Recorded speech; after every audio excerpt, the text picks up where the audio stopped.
Assalamualaikum warahmatullahi wabarakatuh. Saya Iskandar Muda Nasution dari Fakultas Institut Teknologi Sawit Indonesia yang sering diketahui yaitu namanya ITSI, dan yang dahulu namanya adalah STIPAP ya teman-teman.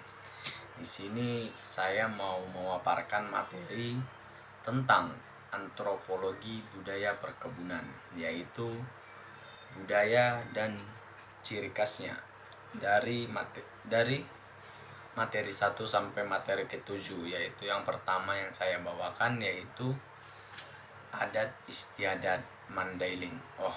Saya lupa teman-teman. Nama saya Iskandar Muda Nasution, asal dari Padang Sidimpuan.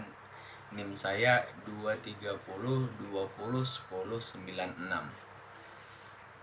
Jadi berdirinya saya di sini untuk memaparkan materi pertama yaitu Mandailing, karena saya juga berasal dari Mandailing. Jadi budaya ini yang saya bawakan pertama. Mandailing ini terletak di bagian Sumatera Utara yang terbagi dari Padang Sidimpuan, Baluta, dan lain sebagainya. Jadi ciri khas yang ada di Mandailing ini sangat banyak teman-teman. Yang pertama yaitu kalau ada adat istiadat seperti mau lebaran gitu, mau puasa gitu, ada acara namanya Marpangir. Marpangir ini contohnya seperti mandi-mandi di sungai dengan berapa macam bunga ya, ada beberapa macam bunga lah di dalam pangir tersebut. Tujuan dari Marpangir tersebut yaitu ceritanya untuk mensucikan diri untuk menyambut bulan suci Ramadan, dan ini seringkali dirayakan di hari-hari sebelum datangnya puasa Ramadan, dan ini dilakukan oleh rakyat dari warga muslim. Yang sering dilakukan yaitu di sungai-sungai besar. Nah, kalau teman-teman ingin melihat hal tersebut di Mandailing, datang aja nanti ke Mandailing untuk menyaksikan hal tersebut. Dan yang kedua, apalagi ya, ciri khas orang Mandailing ini sangat beragam karena di sini banyak yang bermarga. Contohnya saya Nasution, Lubis, Siregar, Arahap, dan lain sebagainya. Itu asal dari Mandailing teman-teman. Tapi aku sejarahnya belum tahu pasti, entah dari mana. Lubis ini dari mana, Nasution agak tahu juga. Nasution itu berasal dari Panyabungan kalau nggak salah ya teman-teman. Nah, jadi ciri khas orang ini termasuk kayak orang Batak juga, suaranya agak keras-keras juga. Cuman ada juga yang lembut-lembut, seperti saya ini lembut juga sedikit. Jadi segitulah ciri khas orang Mandailing yang saya bisa jelaskan, dan saya akan lanjutkan ciri khas orang Sulawesi, yaitu materi saya kemarin di kelompok 7. Ciri khas orang Sulawesi ini sangat beragam juga. Di situ banyak juga orang-orang lain seperti Toraja, Bugis, dan apalagi ya semalam agak lupa juga. Yang saya ingat yaitu Toraja, Bugis. Suku Toraja ini cuman sebagian besar aja di Sulawesi ini, nggak pala besar kali. Mereka cuman ada di kelompok-kelompok kecil gitu. Jadi ciri khas yang ada di Sulawesi ini seperti kemarin yang saya bacakan, yaitu adat istiadatnya yaitu Manyorsor Manurung, yaitu seperti adat istiadat mensucikan benda pusaka dari hal-hal negatif dan hal-hal mistis dan yang diyakini oleh warga tersebut dari nenek moyang mereka dulu, dan itu dilaksanakan pada hari-hari besar juga teman-teman.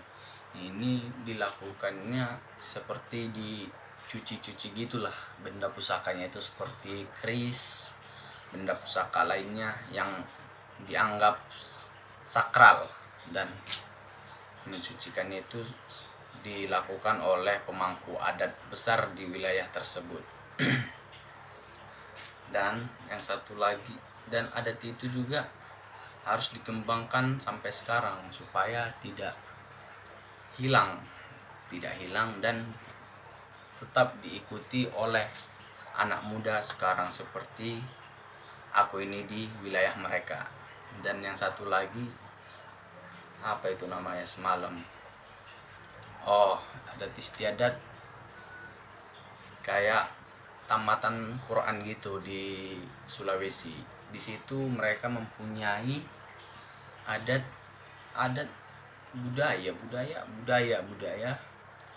budaya tentang untuk memberikan kayak gimana ya, kayak hadiah gitulah kepada anak-anak mereka karena menamatkan Al-Quran. Dan hal ini dilakukan di pas hari-hari Rabiul Awal, yaitu hari kelahiran Nabi Muhammad SAW. Dan ini dilakukan mereka bersama-sama di kampung tersebut untuk menghargai upaya anak-anak mereka setelah menamatkan Al-Quran yang 30 juz itu. Dan acara ini dilakukan seperti kayak apa, kuda dinaikkan anak itu tersebut ke atas kuda itu, dan kudanya goyang-goyang seperti kakinya dihentak-hentakkan gitulah, dihentak-hentakkan kakinya, dan berbahagialah anak tersebut. Seperti itulah adat yang ada di Sulawesi yang kami paparkan kemarin. Dan yang satu lagi yaitu rumah adat boyang. Rumah ini juga disebut boyang mandar. Ini contoh rumah boyang yang ada di Sulawesi Barat. Nah, ini kemarin juga sempat saya paparkan teman-teman tentang kenapa sih begitu contoh desain model rumah tersebut pakai tiang gitu di bawahnya. Rumah panggung gitulah sering dibilang. Rumah panggung ini itu ada ciri khasnya teman-teman, karena rumah panggung ini sangat berfungsi kepada orang zaman dahulu, karena dahulu juga masih banyak binatang-binatang liar yang berkeliaran di sekitar perumahan warga dulu. Kalau sekarang mana ada lagi yang kayak gitu. Nah, fungsinya untuk menghindari binatang buas yang pertama, yang kedua untuk menghindari banjir, dan yang ketiga di bawahnya itu bisa disusun barang-barang pertanian. Nah, itu teman-teman ciri khas dari rumah adat boyang itu. Jadi definisi dari rumah adat boyang itu pasti kita semua sudah tahu entah apa fungsi sebenar dari rumah panggung tersebut. Nah, jadi langsung materi ketiga yaitu adat Batak, adat budaya Batak. Ciri khasnya, budaya Batak ini tersebar di wilayah Tapanuli Utara, yaitu seperti Samosir, apalagi ya, Danau Toba. Di situ juga banyak orang Parapat, daerah Parapat itu orang-orang Batak. Nah, ciri khas orang Batak ini suaranya sangat keras-keras sekali kawan-kawan. Entah kenapa itu ada juga definisi kenapa suara orang mereka kuat-kuat. Jadi yang membuat mereka suaranya kuat-kuat itu dahulunya kakek moyang dari mereka tinggal di pegunungan. Dah, ini Dia contohnya kayak mau memanggil kawannya gitulah, kawannya ada di seberang sungai lah, dia di atas. Nah, makanya mereka kuat-kuat suaranya gitu. Makanya itulah suara orang Batak rada-rada kuat, tapi hatinya tetap lembut juga lah, seperti saya ini. Nah, jadi ciri khas dari orang Batak ini banyak, tidak bisa saya jelaskan satu-satu. Contohnya yang ada istiadat mereka yaitu patung si gale-gale, dan tariannya seperti manortor dan apalagi ya. Nah, itu aja, manortor. Jadi seperti itulah yang saya bisa jelaskan tentang budaya Batak ini, karena saya belum mengerti keras juga tentang budaya Batak ini, teman-teman. Dan yang keempat yaitu apalagi ya, saya akan membawakan materi tentang budaya adat Minang Padang. Jadi adat Minang ini contohnya seperti kayak mana ya, istilah keluarganya perjalinan keluarganya itu menurut nama ibu, kayak semalam matrilineal. Nah, mereka itu mengandung matrilineal. Nah, itulah, mereka itu mengandung matrilinear yang mengikuti garis keturunan ibu, dan mereka tidak seperti saya ini Mandailing menjalin hubungan dari keturunan ayah, karena itu ayah saya kan Nasution dan saya juga Nasution gitu. Nah, itulah maksud dari patrilinear. Jadi di adat Minang Padang ini, adat Minang itu mengandung matrilineal, yaitu membawakan garis keturunan ibu, dan itu sangat dipegang mereka. Makanya mereka suka merantau gitu, teman-teman, karena tidak ada dari kayak pembagian harta gitulah. Makanya mereka mau hidup mandiri gitu, seringkali ditemui di berbagai kota-kota. Banyak juga orang Minang seperti jual nasi padang dan lain sebagainya. Dan itu yang saya bisa jelaskan tentang adat istiadat Minang. Yaitu ada lagi ya namanya kemarin yang kerbau diadu domba sama kerbau lainnya, tapi saya lupa, teman-teman. Saya tidak bisa menjelaskan secara detail karena itu bisa berpengaruh terhadap saya nantinya. Materi kelima yaitu apalagi ya, Jawa ya. Jawa lah dulu ya. Budaya Jawa ini sangat meluas, teman-teman. Di berbagai desa sangat ada Jawa ini. Teman-teman saya aja di kelas itu rata-rata bermarga Jawa. Jawa apa marga itu? Nah, itulah. Mereka rata-rata Jawa gitulah. Itu contoh orangnya, ciri khasnya seperti suaranya lembut, tapi kita nggak tahu entah apa isi dari hatinya yang cakap lembut, tapi dalam hatinya kita nggak tahu entah dia marah apa enggak. Cuman suara orang ini rata-rata lembut semua, teman-teman. Nah, jadi maksud dari definisi dari mereka suara lembut kayak gitu ada juga karena mereka dulu seperti tetanggaan, kayak mau manggil gitu pelan kali, teman-teman. Seperti mereka sopan kali gitulah. Memang semua orang juga sopan kan. Nah, itulah pengaruh mereka suaranya pelan. Pengaruhnya yaitu karena mereka gimana ya,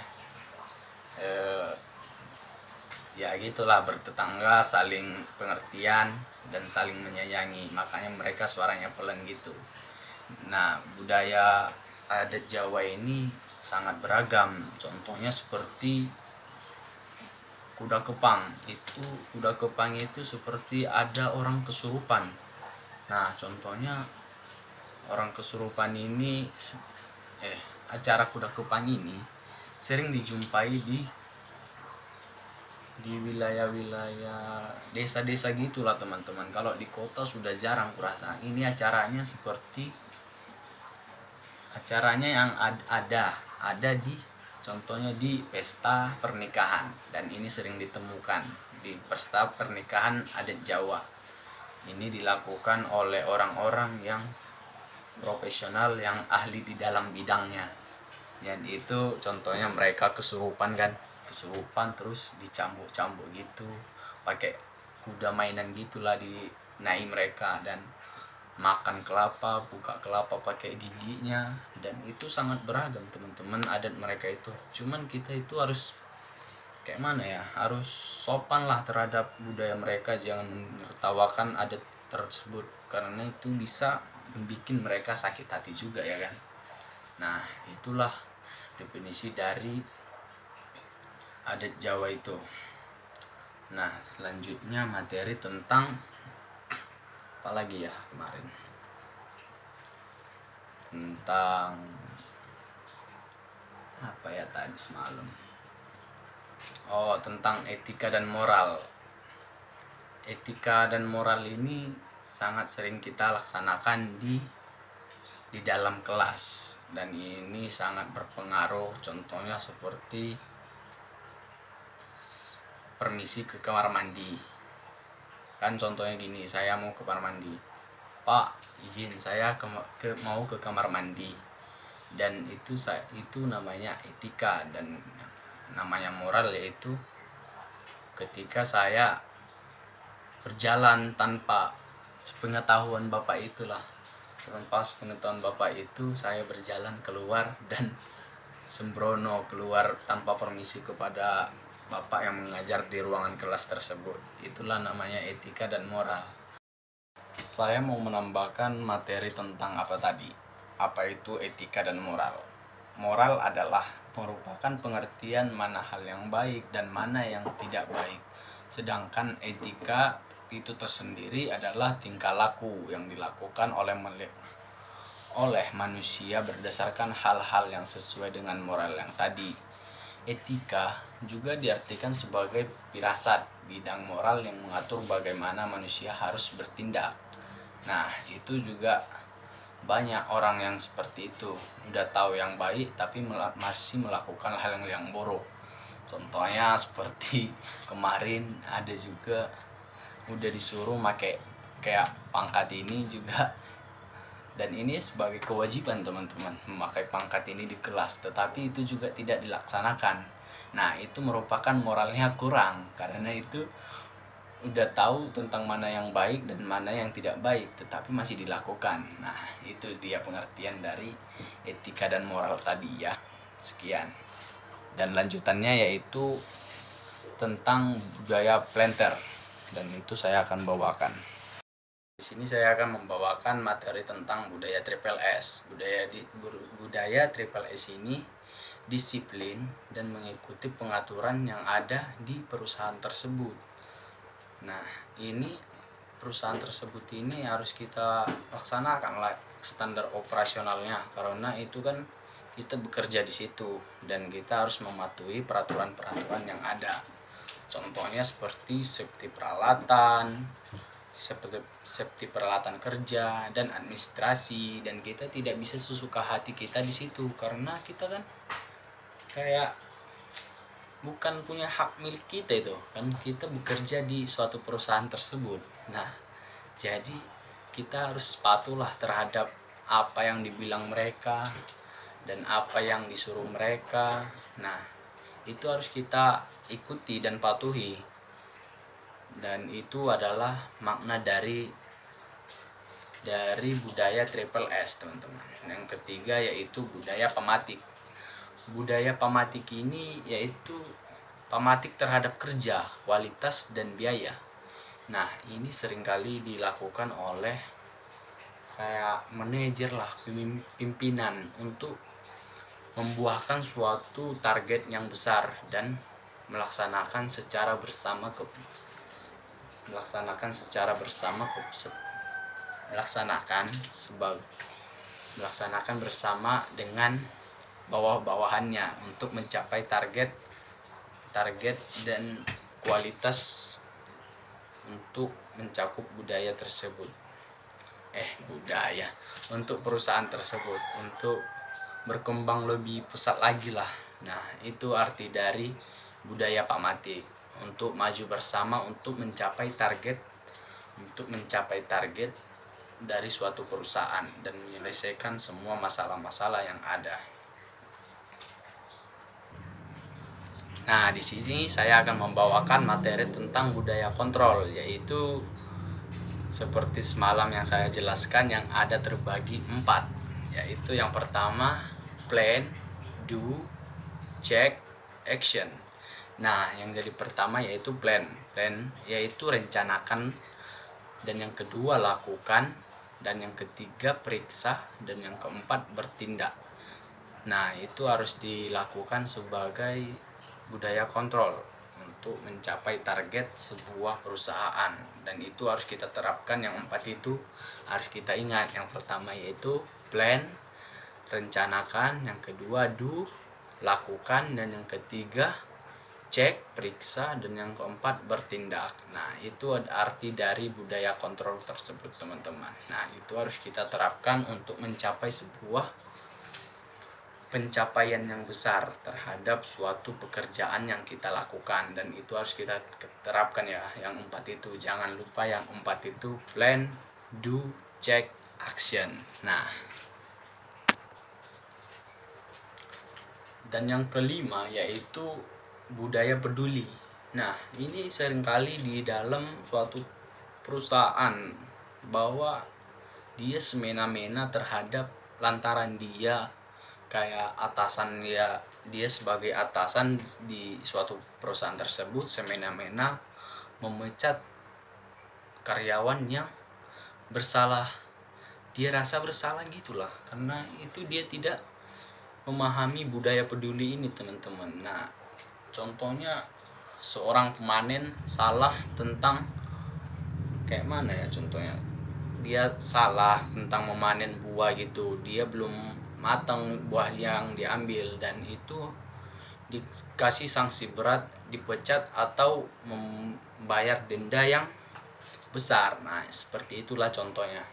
Nah, itu bisa juga terpengaruh dari karyawan tersebut. Nah, si atasan tersebut harus menasehati terdahulu, bukan langsung bercakap kayak gitulah, langsung semena-mena aja untuk memecat karyawan tersebut karena hal yang salah yang tadi, kayak salah panen.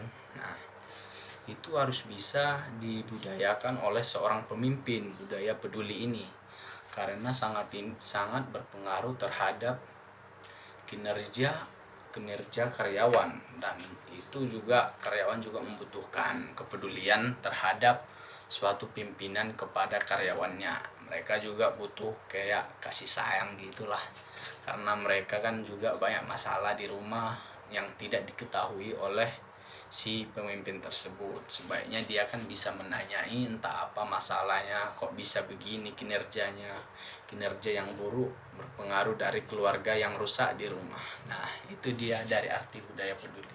Yang keenam yaitu budaya pembinaan dan inovasi. Nah, seperti yang tadi yang saya bilang, pembinaan dan inovasi. Pembinaan ini seringkali dilakukan oleh sebuah pemimpin untuk membina suatu bawahannya untuk mencapai target yang besar. Nah, seorang pemimpin harus mampu membina bawahannya untuk kayak mana ya, untuk mencapai suatu target perusahaan itulah. Nah, itu seringkali harus dilakukan seorang pemimpin, dan itu sangat diakui 2 jempol untuk pemimpin yang seperti itu, yang untuk maju bersama, bukan untuk maju sendiri-sendiri. Nah, itu bisa diterapkan dalam kehidupan dia sehari-hari untuk menerapkan hal-hal tersebut, membina dan memberi inovasi kepada karyawannya. Dan yang ketujuh yang terakhir yaitu budaya korsa. Nah, budaya korsa ini sangat berpengaruh kepada pemimpin, yaitu untuk mencapai target juga kayak yang tadi. Sudah termasuk ke dalam apa itu juga yang tadi, pembinaan, karena itu kan seperti budaya korsa ini seperti kekompakan kerja tim untuk mencapai target yang lebih besar. Nah, itu juga berpengaruh kepada produktivitas usaha atau perusahaan yang ada yang dilakukan oleh mereka tersebut. Nah, itu sangat berpengaruh karena kekompakan tim itu bisa mempengaruhi kawan-kawannya dan bisa mencapai suatu target tersebut. Dan ada juga pemimpin yang tidak bisa menerapkan budaya korsa ini. Dia kayak, ya udahlah, kerja aja lah kau sendiri, kerjai kerjamu gitu. Nah, itu tidak bisa diterapkan karena itu berpengaruh besar terhadap produktivitas itu juga nanti, karena sebuah pemimpin harus bisa mampu merangkul karyawannya dan ngomong secara baik-baik dan benar kepada karyawannya supaya bisa mereka mendengarkan hal-hal yang positif dan bisa mereka ambil dari suatu pimpinan tersebut untuk mencapai target sebuah perusahaan. Nah, itu semua tadi hal yang ketujuh itu. Dan yang ingat yang tadi P yang 4, PDCA.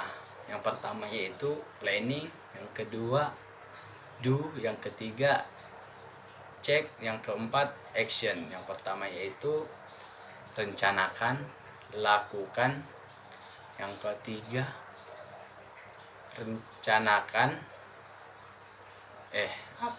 lakukan, rencanakan, laksanakan.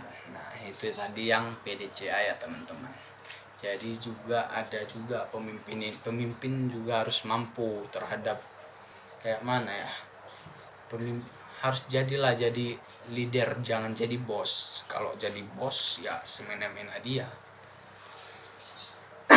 Contohnya kalau bos, kerja kok sana, ya disuruh-suruhnya aja, nggak turun ke lapangan gitu.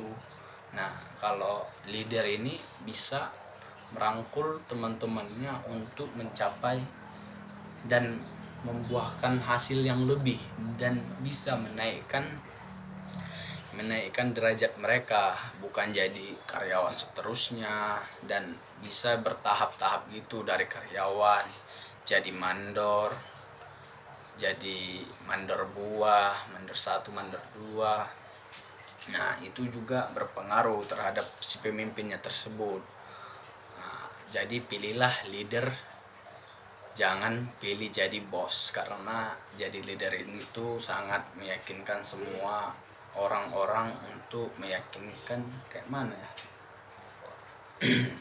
Karena itulah yang terbaik, karena orang juga butuh kenaian kerja seperti dari karyawan. Nggak mungkin dia selamanya menjadi karyawan gitu teman-teman.